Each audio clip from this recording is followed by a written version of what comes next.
पूछा कि क्या कांग्रेस पार्टी हिंदुओं के खिलाफ है, तो इसने जवाब दिया कि कांग्रेस पार्टी हिंदुओं के खिलाफ नहीं है। एक और जवाब में इसने बताया कि कांग्रेस ना ही प्रो मुस्लिम है और ना ही एंटी हिंदू, ये एक सेक्युलर पार्टी है जो भारत के संविधान के हिसाब से सभी भारतीयों को बराबर रिप्रेजेंट करने की कोशिश से हिंदू विरोधी नैरेटिव सेट किया गया है।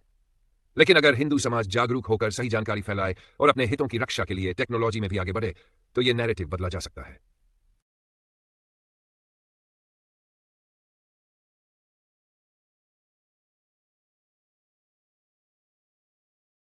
आपके प्रश्न के उत्तर में कांग्रेस द्वारा वोट बैंक की राजनीति और तुष्टीकरण के लिए उठाए गए कुछ कदमों की जानकारी निम्नलिखित है।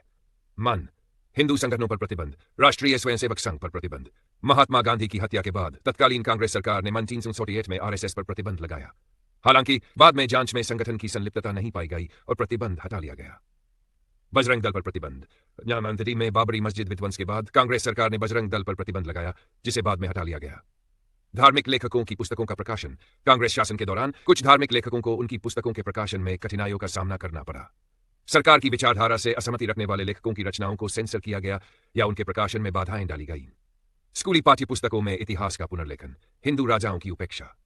इतिहास की स्कूली पुस्तकों में हिंदू राजाओं की उपलब्धियों को कम महत्व दिया गया, जिससे छात्रों को उनके योगदान की पूर्ण जानकारी नहीं मिल पाई।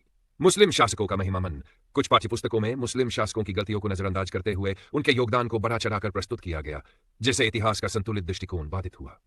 4. हिंदुओं का पलायन और सरकारी निष्क्रियता। संभल में हिंदुओं का पलायन। उत्तर प्रदेश के संभल जिले में हिंदू समुदाय के लोगों ने मुस्लिम हमलों और उत्पीड़न के कारण पलायन किया। स्थानीय लोगों के अनुसार आजादी के समय 48% हिंदू आबादी अब घटकर 20% रह गई है। पुराने मंदिरों पर अतिक्रमण और सांप्रदायिक तनाव की शिकायतें हैं। स्थानीय लोग न्याय की मांग कर रहे हैं। सरकार की निष्क्रियता के कारण स्थिति और बिगड़ी। अन्य स्थानों पर घटनाएं। देश के विभिन्न हिस्सों में जैसे कश्मीर, मेरठ और मुजफ्फरनगर हिंदू समुदायों को सांप्रदायिक हिंसा के कारण पलायन करना पड़ा। इन मामलों में भी सरकारी प्रतिक्रिया संतोषजनक नहीं रही। निष्कर्ष, उपरोक्त तथ्यों से स्पष्ट होता है कि कांग्रेस सरकारों ने वोट बैंक की राजनीति और तुष्टीकरण के लिए ऐसे कदम उठाए जो हिंदू संगठनों, धार्मिक लेखकों और समुदायों के हितों के खिलाफ थे।